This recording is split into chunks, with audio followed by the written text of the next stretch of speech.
ایک بڑے بزرگوں میں ان کا شمار ہوتا ہے، ہماری کیا اوقات ان کے سامنے. لیکن یہ کہ جب بڑے حضرات ہیں، کچھ ہمارے ہی بڑوں میں سے ہیں، علماء ہیں جنہوں نے باقاعدہ آرڈر کیا ہے کہ کوئی بات جو ہے نا لوگوں کے سامنے، لوگوں کو گائیڈنس کی ضرورت ہے اس معاملے میں تاکہ لوگ افراط و تفرید کا شکار نہ ہو، تو پھر میں کچھ جسارت کر رہا ہوں چند الفاظ آپ کے سامنے پیش کرنے کی. پہلی بات یہ ہے کہ مولانا طاری جمیل صاحب ایک صاحب رائے آدمی ہیں، ان کو اپنی رائے بیان کرنے کا پورا حق حاصل ہے. اس پر دنیا میں کوئی بھی پابندی، اس رائے بیان کرنے پر پابندی نہیں لگا سکتا. آپ کو اپنا ظرف تھوڑا سا وسیع کرنا چاہیے کہ آپ اپنے سیاسی لیڈروں کی پالیسی کے خلاف، آپ کے سیاسی لیڈروں کی پالیسی کے خلاف اگر کوئی چل رہا ہے تو آپ کے اندر اتنا ظرف ہونا چاہیے کہ آپ اس کو برداشت کرو. یہ جو ایک طوفان بدتمیزی مچایا ہوا ہے فیس بک پر، یہ آپ کے جو طریقہ کار ہے نا، یعنی آپ کی جو زبان ہے اور آپ کا جو اسٹائل ہے، اس سے یہ آپ کی ویلیو پڑھے لکھے لوگوں کی نظر میں گرا رہا ہے. یعنی آپ خود اپنے آپ کو بدنام کر رہے ہیں. حضرت مولانا طاری جمیل صاحب سے اللہ نے جو دین کا کام لیا ہے، اتنا بڑا کام اللہ نے، اور ایسے جگہوں پر لیا ہے، یعنی ایسی جگہوں پہ انہوں نے کام کیا ہے کہ جہاں ان کے علاوہ کوئی بھی کام کرنے والا موجود نہیں ہے. ابھی اگر انہوں نے کسی حاکم کے حق میں اس کی اچھی چیزوں کو ہائی لائٹ کر کے اس کو اپریشیٹ کر دیا تو یہ کون سا جرم ہو گیا بھائی؟ یہ کون سی کتاب میں لکھا ہے کہ یہ جرم ہے؟ لوگوں کے میسج آ رہے ہیں، امام احمد ابن حنبل ظالم حاکم کے سامنے ڈٹ گئے تھے اور ان کا جیل سے جنازہ نکلا. امام ابو حنیفہ ڈٹ گئے تھے، انہوں نے وزارت کو قبول نہیں کیا، ان کا جیل سے جنازہ نکلا. امام ابو حنیفہ رحمہ اللہ تعالی نے اگر وزارت قبول نہیں کی تو کیا ساری دنیا کے سارے علماء میں کسی نے بھی وزارت قبول نہیں کی ہے؟ امام ابو یوسف نے قاضی القضاء کا عہدہ قبول کیا.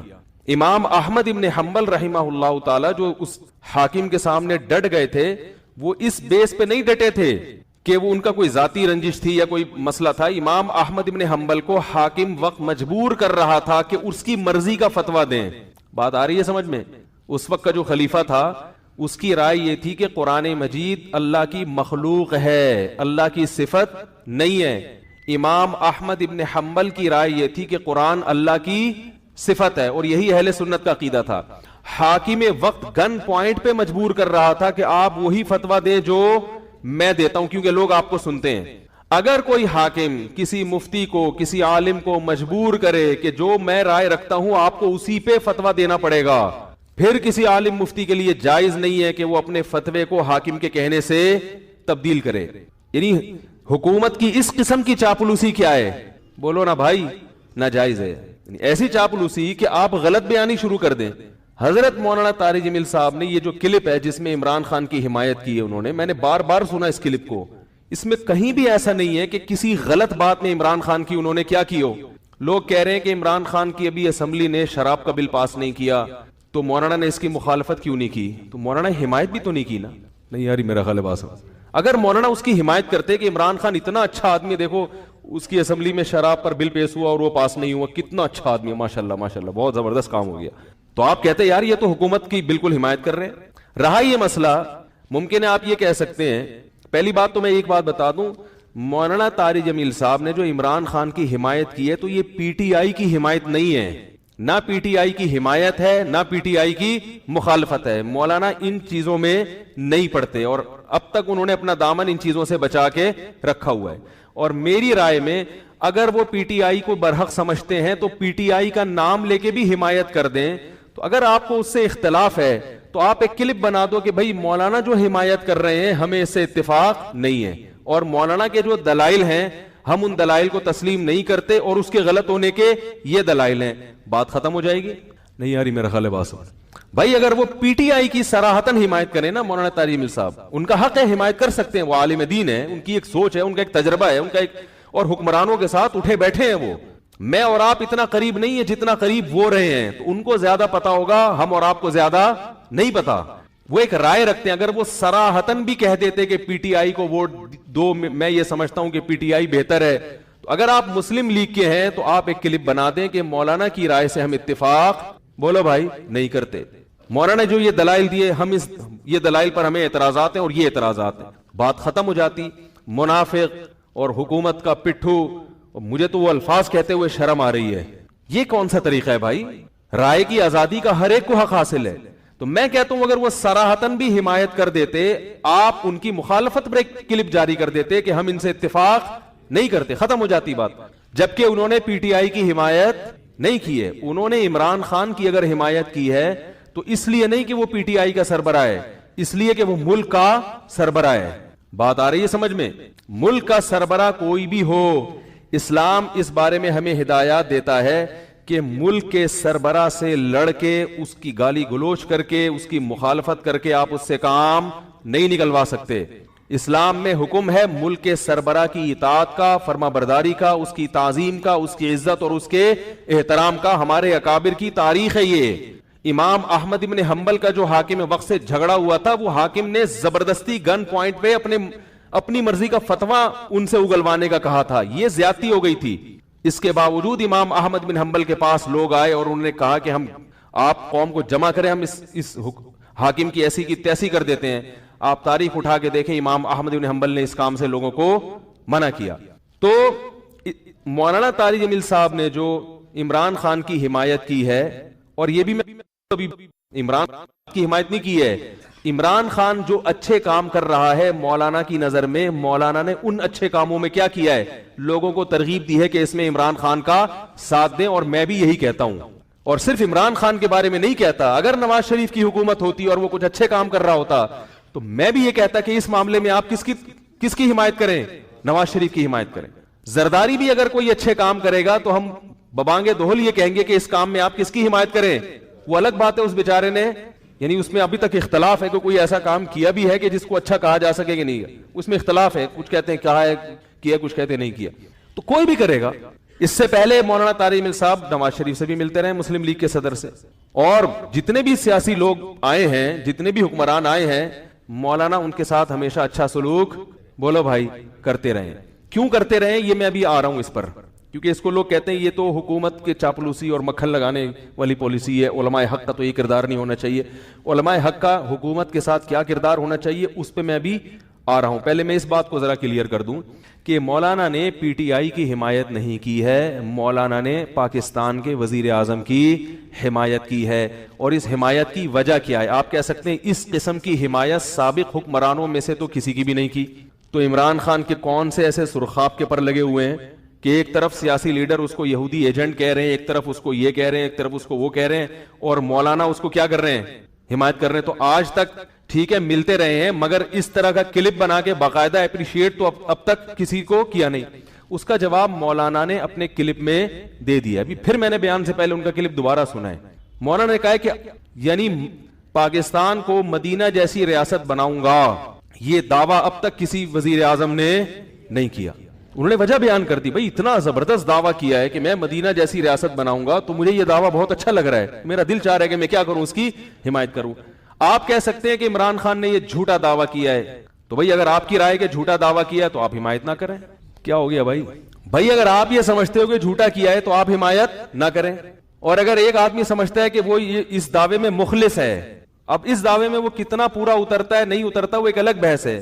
مولانا کی رائے ہے کہ بھائی وہ اس دعوے میں کیا ہے, مخلص ہے, تو وہ حمایت کر رہے ہیں. آپ سمجھتے ہیں کہ مخلص نہیں ہے, منافق ہے, تو آپ حمایت نہ کریں. آپ ایک کلپ بنا دیں کہ یہ مولانا کی رائے ہے, ہم اس رائے سے اتفاق نہیں کرتے, بات ختم ہو گئی. باقی قرآن نہ آپ کے پاس ہے نہ آپ کے پاس کوئی ایسی حدیث ہے کہ 15ویں صدی میں پاکستان کا جو وزیر اعظم ہوگا وہ یہودیوں کا ایجنٹ ہوگا. آپ کے پاس بھی قرآن و حدیث اس بارے میں کیا ہے, خاموش ہے. یہ بھی آپ کی رائے ہے, کچھ صغرے کبرے ملا کے آپ نے ایک نتیجہ اخذ کیا ہے. تو مولانا طارق جمیل صاحب بھی صاحب رائے ہیں, وہ بھی صغرے کبرے ملا کے ایک نتیجہ اخذ, بولو نا بھائی, کر سکتے ہیں. مجھے اس سے بحث نہیں ہے کہ یہودی ایجنٹ ہے یا نہیں ہے, میں یہ بحث نہیں کر رہا ابھی بیٹھ کے. میں کہہ رہا ہوں کہ یہودی ایجنٹ ہونے میں اختلاف رائے تو ہو سکتا ہے نا. ارے بھائی جب اس میں اختلاف ہو سکتا ہے, ہمارے قرآن و سنت کی نصوص جب ہمارے سامنے موجود ہوتی ہیں نا, قرآن و حدیث نے ایک چیز کو بیان کیا, اس کی دو تشریحات ہوتی ہیں فقہا کی نظر میں. ایک فقیہ کہہ رہا ہوتا ہے اس کا یہ مطلب ہے, دوسرے مجتہد کہہ رہے ہوتے ہیں اس کا یہ مطلب ہے. حالانکہ قرآن و سنت ہمارے پاس موجود ہوتا ہے, پھر بھی رائے میں فقہا کا اختلاف ہوتا ہے, نبی کی حدیث کو سمجھنے میں اختلاف ہوتا ہے. تو اس اختلاف کی وجہ سے ایک دوسرے پہ کیچڑ نہیں اچھالا جاتا. تو عمران خان یہودی ایجنٹ ہے یا نہیں ہے, اس بارے میں ہمارے پاس سرے سے قرآن و سنت موجود ہے ہی نہیں. نہ کوئی ایسا ممکن ہے کہ عمران خان کا لیبارٹری ٹیسٹ کروا کے ہمیں ہمارے کوئی سائنسی رپورٹ آ جائے کہ اس میں یہودی ایجنٹ ہونے کے جراثیم موجود ہیں. یہ رائے ہے آپ کی. کچھ چیزیں آپ نے دیکھی ہیں جن کی بیس پر آپ نے ایک نظریہ بنایا کہ یہودی ایجنٹ ہے. ہو سکتا ہے آپ کا نظریہ صحیح ہو, لیکن یہ بھی ہو سکتا ہے آپ کا نظریہ غلط ہو. یہ بھی تو ہو سکتا ہے. رہا یہ مسئلہ کہ میں یہ کہہ رہا ہوں کہ وہ صاحب رائے آدمی ہیں, ان کو اپنی رائے بیان کرنے کا پورا پورا حق موجود ہے, اور انہوں نے یہ نہیں کہا کہ پی ٹی آئی کو ووٹ دو. جتنے ہمارے سیاسی لوگ ہیں, جتنی سیاسی تنظیمیں جو ان کے اگینسٹ ہیں, کوئی ایک کی بات نہیں, جتنی سیاسی تنظیمیں وہ مولانا کے بیان سے یہ سمجھ رہی ہیں کہ اب اگلے الیکشن میں ہمارا پتہ صاف, اب تو سب پی ٹی آئی کو ووٹ دیں گے. مولانا نے پی ٹی آئی کو ووٹ دینے کا بولو بھائی نہیں کہا. میں تو کہتا ہوں اگر کہا بھی ہو تو چاہے میری رائے سے بھی اختلاف ہو تو میں کہتا ہوں ان کی رائے ہے بھائی, ان کو بول, ان کی ایک رائے ہے, وہ صاحب رائے ہے, وہ کہہ سکتے ہیں. لیکن مولانا نے پی ٹی آئی کو ووٹ دینے کا بولو بھائی نہیں. انہوں نے کہا ہے کہ ایک ایسا حاکم آیا ہے جو بار بار ہر تقریر میں یہ دعویٰ کر رہا ہے کہ میں پاکستان کو مدینہ جیسی ریاست بنانا چاہتا ہوں. یہ دعویٰ مجھے بہت, یہ الفاظ مولانا کے نہیں ہے, یہ تعبیر یعنی مولانا جو کہنا چاہتے ہیں وہ میں اپنے الفاظ میں اس کی تعبیر کر رہا ہوں. گویا مولانا یہ کہنا چاہ رہے ہیں مجھے اس کا یہ اسٹائل بہت بولو بھائی اچھا لگا, عمران خان یہ بات بہت اچھی کر رہا ہے. تو ان کی رائے بھائی, ان کو اچھا لگ رہا ہے. آپ کو نہیں لگے تو آپ بولے ہمیں اچھا نہیں لگ رہا, بس اتنا کافی ہے. ٹھیک ہے نا. اس سے زیادہ آپ آگے جائیں گے تو آپ حدود سے تجاوز کریں گے. رہا یہ مسئلہ اور ایک الزامی جواب جو سیاسی تنظیمیں اپنے لیڈروں کے اشاروں پہ مولانا کی اتنی زیادہ مخالفت کر رہے ہیں, ان کے پاس تو ویسے بھی کوئی جواز نہیں ہے, کیونکہ ان کے جو سیاسی لیڈر ہیں وہ تو پتہ نہیں کس کس سے اتحاد کرتے رہے ہیں اپنے مفاد کی خاطر.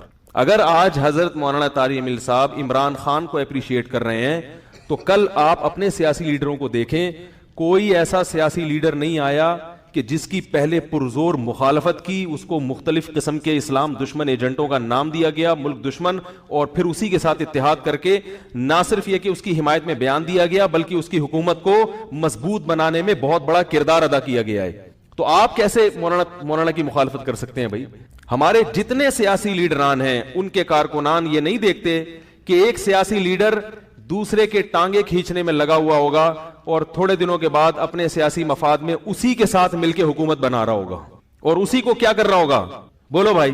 جنرل مشرف کے دور میں ایسا ہوا, ساری سیاسی تنظیموں نے مشرف کو پہلے ملک کا غدار, قادیانی, ایجنٹ, اسلام دشمن, امریکہ کا پٹھو, کیا کیا نہیں کہا ہوگا. تھوڑے دنوں بعد سب سے بڑا اتحاد کس سے کیا ہے؟ اس وقت مولانا طارق جمیل صاحب نے تو آپ کے خلاف کوئی بیان بولو بھائی نہیں دیا کہ تم منافق ہو. کل تم کہہ رہے تھے کہ یہ اسلام دشمن ہے, یہ یہودیوں کا ایجنٹ ہے, کوئی کہہ رہا تھا یہ قادیانی ہے, کوئی کہہ رہا تھا اس کی بیوی قادیانی ہے, کوئی کہہ رہا تھا یہ سیکولر آدمی ہے, کوئی کہہ رہا تھا کہ یہ تو پہلی تقریر میں ہی کتا ہاتھ میں لے کے قوم سے خطاب کر رہا تھا, اس نے تو بتا دیا کہ میں تو اتا ترک کے نقش قدم پہ چلوں گا. تو مولانا نے تو کوئی بیان نہیں دیا آپ کے خلاف کہ اب جو یہودی جس کو آپ یہودی کہہ رہے تھے آج اسی کے ساتھ آپ نے اتحاد کر کے جمہوریت کا گلا بھی گھونٹا اور اسلام دشمن قوتوں کا ساتھ بھی دیا. آپ کہہ سکتے ہیں کہ ہمارے سیاسی مفاد تھے اس میں, ہم اس وقت کی نزاکت کو سمجھ کے مشرف کا ہم ساتھ دے رہے تھے. تو آج مولانا بھی یہ جواب دے سکتے ہیں کہ ہمارے بھی کچھ سیاسی مفاد ہیں جو اپنے ذاتی نہیں ہیں بلکہ وہ کس کے مفاد ہیں بولو بھائی, وہ قوم کے مفاد میں. اور ہمیں مولانا پر یقین ہے, ان کے اخلاص پر, کہ وہ جو کچھ کر رہے ہیں قوم کے وسیع تر مفاد میں ہی کر رہے ہیں. لیکن ہمیں سیاسی لیڈروں پہ اعتماد نہیں ہے کہ وہ اگر کسی سے اتحاد کر رہے ہیں تو قوم کے وسیع تر مفاد میں کر رہے ہیں. ان میں یہ بھی اختلاف ہو سکتا ہے کہ اپنے ذاتی مفاد پیش نظر ہیں, اپنی سیاسی ساکھ کو برقرار رکھنا ہے, یا قوم کے وسیع تر مفاد. اس میں دو رائے ہو سکتی ہیں.